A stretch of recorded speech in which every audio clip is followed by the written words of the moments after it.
At a company happy hour, my department head drunkenly boasted, "We keep her around because every company needs a scapegoat, it's just good business." I stared down at my drink as the bar roared with laughter. I smiled, pulled out my phone, and hit send on a formal whistleblower report I'd been drafting for weeks, and when the federal investigators arrived, he was hauled out in handcuffs in front of everyone he ever mocked. I don't know how many people can say their life changed at a company happy hour, but mine did. It wasn't because of some great opportunity or promotion or anything good like that. It was because my department head, Greg Milner, decided to humiliate me in front of the entire office while half drunk, thinking he was funny. What he didn't know was that I'd already been quietly building something behind the scenes for weeks. And the second he opened his mouth, I knew it was time to finish it. I work in St. Louis, Missouri. Lived there my whole life. Got a job at a logistics company that handles everything from freight shipments to warehouse contracts. The kind of place most people would ignore if they drove by. To be honest, I liked it at first. I'm not a flashy person. I keep to myself, I like order, and I take pride in doing things the right way. I started as a compliance analyst. That means I was buried in data most of the time. Invoices, vendor agreements, shipment reports, cost breakdowns. Most people would find it boring. Not me. I liked catching little mistakes and correcting them before they turned into big ones. But then Greg Milner got promoted to department head, and things started to shift. Greg was loud, arrogant, and acted like the entire company was his personal frat house. He played favorites and made it very clear who was in and who wasn't. If you drank with him, laughed at his jokes, and never questioned his decisions, you were golden. If you kept your head down and tried to do your job without kissing up, you were in trouble. Guess which one I was? At first, it was little things. He'd roll his eyes when I brought up a discrepancy. He'd crack jokes about how I loved rules too much. Then it got worse. If something went wrong, a delay in an audit, a missing report, even a client complaint that had nothing to do with my department, somehow it landed on me. I kept copies of everything. Every email. Every file. I started keeping a private folder. Labeled it something boring, Q3 vendor review, so no one would think to open it. Then, one day, I found something strange. A $240,000 payment to a company I'd never seen before. It was listed under external consultation, logistics routing. But the company didn't have a website. The address linked to a P.O. box. I dug deeper. That company had been paid over $1.2 million over the past 18 months. And Greg had approved every single payment.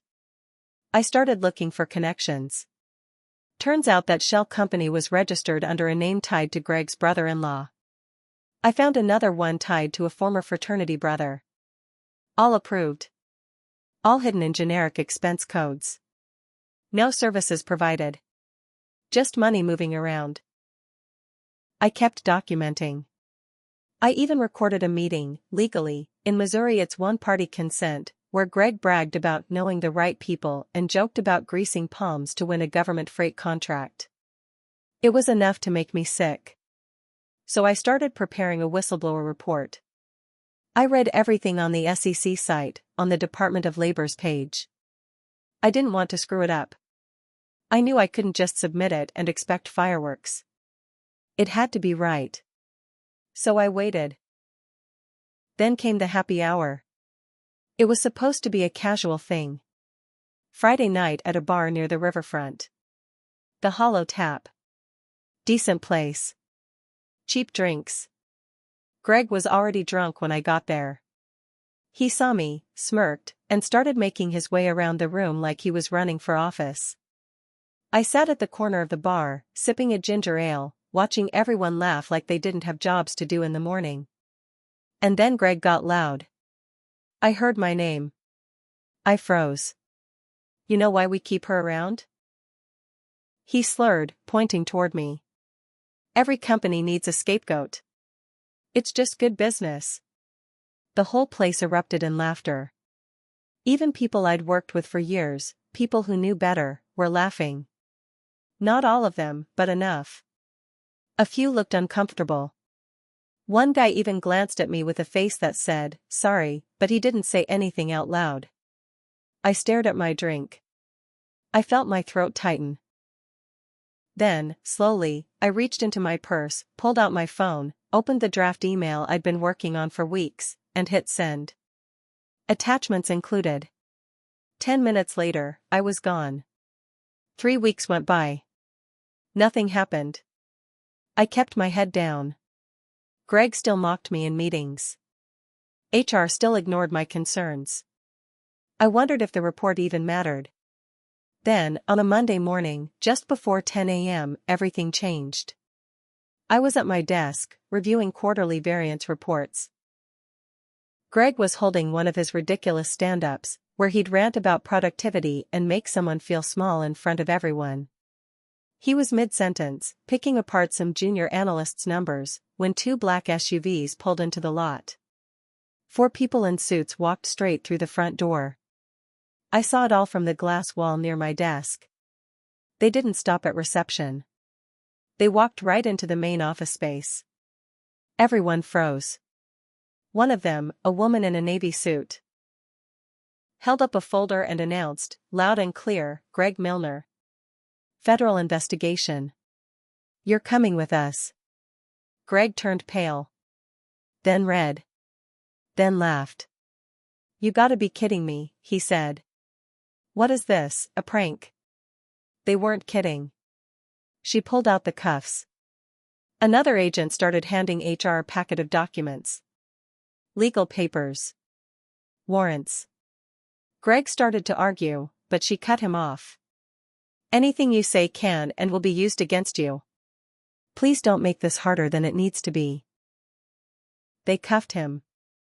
Walked him out in front of the whole office. The room was dead silent. I mean dead. Phone stopped ringing. Nobody breathed. As Greg passed by me, he looked right at me. For the first time, he looked scared. Like he knew. Like something had clicked. I just stared back. No smile. No words. Just stared. He didn't say a thing. I thought it would feel like the end. But it didn't.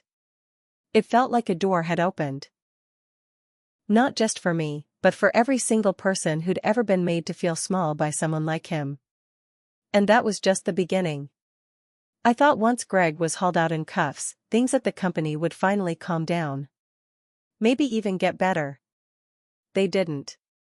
The day after the arrest, nobody said a word to me. No congratulations. No questions. It was like I was invisible again, except now, people avoided eye contact completely. The ones who used to whisper behind my back now whispered as I passed. I heard one guy mutter "snitch" under his breath.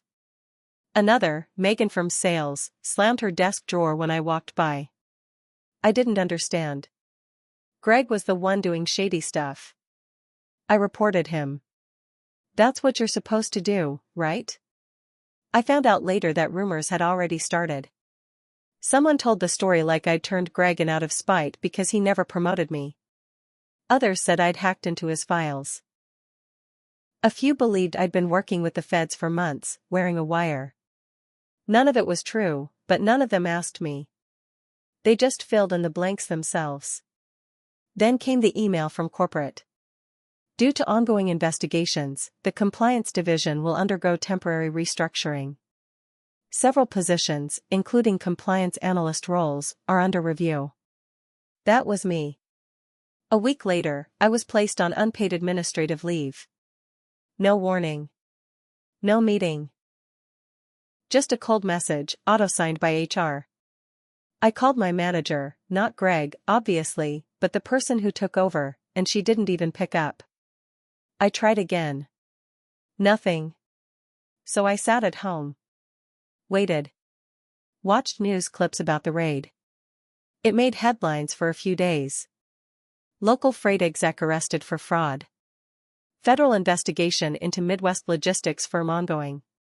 They never said my name, but I knew the truth. And I knew the case wasn't done.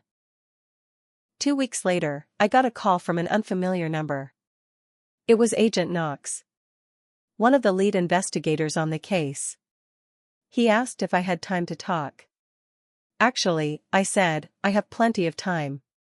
He asked if I could come down to their office. Said they needed help sorting through some of the financial records. Greg had used dozens of shell companies, some overseas. They believed it was bigger than what I originally reported. I drove down the next morning. It was a plain brick building on the outskirts of town. No signs, just a security gate and a small buzzer at the door. Inside, Knox greeted me. Late 40s, calm voice, serious face. He shook my hand and led me to a small room with a computer and 3 boxes full of papers. We need help tracing these payments. You're the only one we trust to do it. I spent 5 hours there that day. Then I came back 2 days later. Then again. It felt good, being useful. Like I had control again. But that's when things started to get worse. Someone broke into my car. I didn't notice until I was driving to the grocery store and saw that the glove compartment had been emptied. They didn't steal anything. Not even my GPS. But they went through my things. I filed a report, but the cop didn't look too interested. It could have been a junkie, he said. You didn't see who did it, right? No, I didn't. No cameras in my lot either. Then came the package. Plain brown envelope. No return address. Inside, a printed photo of me walking into the federal building. Nothing else. No note. Just that photo. I called Agent Knox immediately. He told me to stay alert. He said it could be intimidation, maybe one of Greg's old buddies, or someone else who had something to lose if the investigation kept going.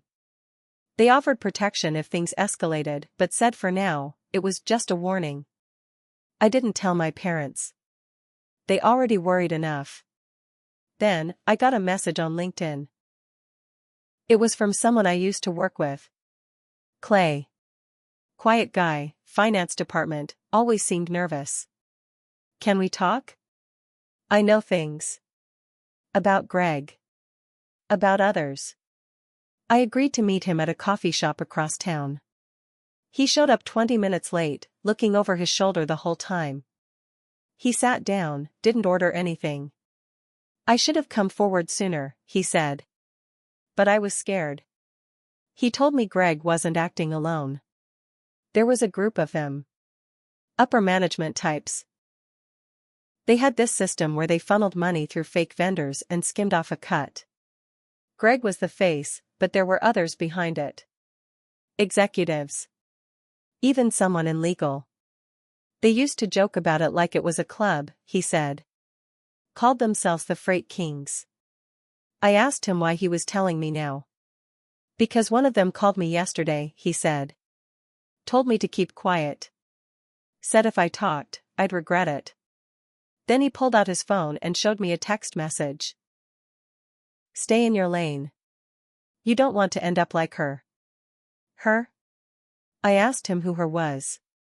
He didn't know. Said maybe it was me. Or maybe someone else tried to speak up before me and disappeared. Suddenly, this didn't feel like a simple whistleblower case anymore. This was bigger. Deeper. And if what Clay said was true, Greg wasn't the real head of the snake. I didn't sleep that night. I laid in bed staring at the ceiling, thinking about everything Clay said.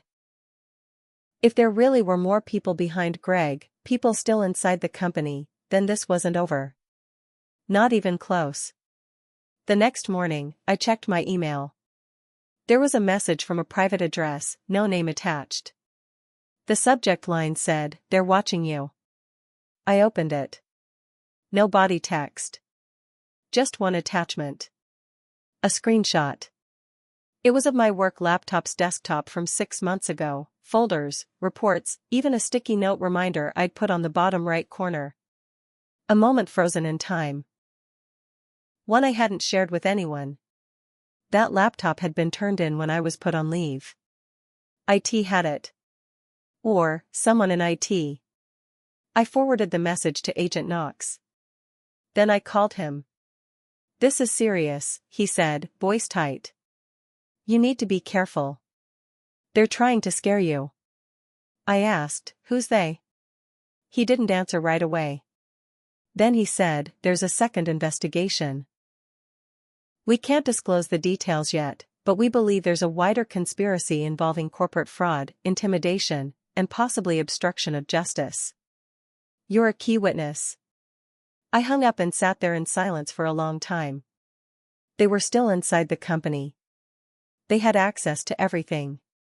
And now they knew I wasn't going away. I made a decision. I wasn't going to wait around anymore. I started reaching out. To former coworkers. Vendors. Anyone who might have seen something but hadn't spoken up. Most ignored me. Some blocked me. But a few talked. A woman named Melissa used to handle accounts receivable. She told me she'd flagged a weird invoice once, a $96,000 payment labeled security compliance training. But the training never happened. When she brought it up, her boss told her to drop it. 2 months later, she was let go due to restructuring. Then I talked to a driver named Rick who'd done contract hauls for our company for years. He told me he'd delivered sealed pallets labeled industrial parts to a warehouse in Chicago, except the warehouse was locked and empty. He was told not to ask questions and paid cash for the job.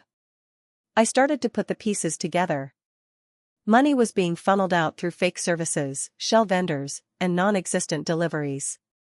Some of it was being hidden in infrastructure investments. A lot of it came back through political donations under different names. This wasn't just a corrupt manager. It was organized. It was deliberate. And it went all the way to the top. Then came the phone call that changed everything. My old supervisor, not Greg, but the woman who took over after he was arrested, called me out of nowhere. "I shouldn't be doing this," she said, her voice shaking. "But you need to know. They're planning to discredit you." "What do you mean?" "They've already sent out a background file to senior staff. Said you had mental health problems. That you made threats. They're painting you as unstable." My stomach dropped. "They said I should avoid you. That you're dangerous." I asked her why she was telling me. "Because I saw what they did to Greg," she said. "And I'm starting to believe he was a pawn. He had power, sure, but someone higher up fed him the playbook. And now they're cleaning house." She paused, then added, "Be careful. They don't just fire people. They ruin them." I thanked her. Hung up. Then sat there thinking about what she said. They wanted me quiet. They wanted me discredited. Erased. They couldn't get rid of me with a firing, so they were going to destroy my name instead. But I wasn't going down like that. I still had files. Audio. Notes. Names. I made copies, encrypted them, uploaded them to multiple cloud accounts, and sent backups to 2 lawyers and a journalist I knew from college. I'd been holding those cards close, but now? Now it was time to start flipping them over. That night, I sent out an anonymous email blast to every department head at the company, from HR to legal to procurement, with one of the shell company invoices attached, a detailed breakdown of the scam, and a line that simply read, "I know. And soon, everyone else will too." I didn't sign it. The next morning, I woke up to a voicemail from Agent Knox. "There was a break-in at our evidence facility," he said. "Someone tried to access sealed case files tied to your report. Nothing was taken, but it's clear someone knew exactly what they were looking for." And then he said the words that made my blood go cold, "We think there's a mole inside the investigation team." The minute Agent Knox said there might be a mole, everything changed. I started second-guessing every person I'd spoken to. Every meeting. Every phone call. I didn't know who to trust anymore. Not even him, if I'm being honest. That's the part nobody talks about, how lonely it gets when you're standing in the middle of the fire and can't tell who's pouring water and who's pouring gasoline. I was scared. But I wasn't done. The same night he warned me, I packed a bag, took my laptop, and drove out to my uncle's place in southern Illinois. He lives off-grid, no Wi-Fi, barely cell service. I needed time to think. And to finish what I started. I stayed out there for 5 days. I didn't post anything. Didn't call anyone. Just sorted through everything I'd collected. I printed files, highlighted connections, and built a map, literally, a map, spread out across the dining table, of names, payments, companies, and links. It was bigger than even I had guessed. Greg wasn't just laundering money. He and his freight kings were hiding millions, some of it connected to government contracts, even military shipping routes. There were falsified safety records, unpaid taxes, bribery, kickbacks. And at the center of it? A man named Peter Langford. Peter was on the board. Untouchable. Everyone loved him. Soft voice, sharp suits, gave interviews about integrity in logistics. Turns out, he was the one pulling strings. Greg took the fall first, but Peter made the plans. I knew I had to take him down. But going through legal channels wasn't going to work this time. Not with a mole inside the investigation. So I made a move no one saw coming. I went public. I gathered everything into one digital package: files, timelines, bank records, voice recordings, scanned documents, testimony. I even clipped the part of Greg's recorded rant where he said, "Peter set the whole thing up, I'm just the dumb face." I sent it all, anonymously, to 2 major news outlets and a state investigator I'd worked with earlier. But I didn't stop there. I also posted a redacted version on a public whistleblower forum. And in the comments, I hinted at more names. I said the documents had been backed up and timestamped. If anything happened to me, everything would drop, unedited, to the press, law enforcement, and international watchdogs. Within 48 hours, the story blew up. Logistics giant tied to fraud, bribery, and shell corporations. There were pictures of Peter Langford leaving his private jet. Reporters following him through parking garages. The board scrambled. The company released a generic statement. "We take these allegations seriously." But they weren't fast enough. The journalist I trusted published a full exposé. She didn't name me, but she quoted from the files. She said the evidence was the most complete internal leak since Enron. It hit hard. The DOJ stepped in. The SEC launched a second wave. And Agent Knox? He called me one last time. "We found the mole," he said. It was internal IT. They were feeding info to Peter. He paid them through a crypto wallet registered offshore. I asked, "What's going to happen now?" He said, "We're going in." The raid happened 3 days later. Not just at the St. Louis office. They hit Peter's home, his office in D.C., the shell company addresses, even his lake house. They pulled out servers, documents, cash, and one very shocked Peter Langford in a gray sweatshirt and handcuffs. That image, of him being shoved into a federal car, was printed on every major news site. But here's the part one didn't expect. They came for me, too. Not to arrest me, but to testify. I was called into a federal courtroom 6 weeks later. Sworn in. Stood there under the lights while high-priced lawyers tried to tear me apart. "You're just a bitter employee, aren't you? You were passed over for promotion, right? You had access to confidential records, didn't you steal them?" They tried everything. But I stuck to the facts. Clean, direct, unemotional. When I was done, the prosecutor leaned over and whispered, "You just buried them." The verdict came fast. Peter Langford, convicted on 22 counts. Wire fraud, money laundering, obstruction, conspiracy, and perjury. Greg Milner accepted a plea deal in exchange for testifying against the others. He'll be in federal prison for at least 10 years. 3 more executives resigned before they could be charged. The company stock tanked. 2 board members fled to other countries. One was arrested in Canada trying to cross the border with forged documents and a bag full of burner phones. And me? I got job offers. A few news networks wanted interviews. People said I was a hero. I didn't feel like one. I was just tired. But I took one offer, an independent forensic accounting firm. Smaller. Honest. They actually cared about ethics. I work remote now. Quiet place outside Columbia, Missouri. I've got a dog. No more 2 a.m. Panic attacks. No more fake smiles at the office. There's still one more twist, though. 6 months after the case closed, I got a letter in the mail. Handwritten. No return address. Inside, a single sentence. We never thought you'd fight back. No name. Just that. I didn't report it. I burned it. Let them watch. Let them know I'm still here. Because if they ever come back? This time, I won't just send a report. I'll set the whole empire on fire.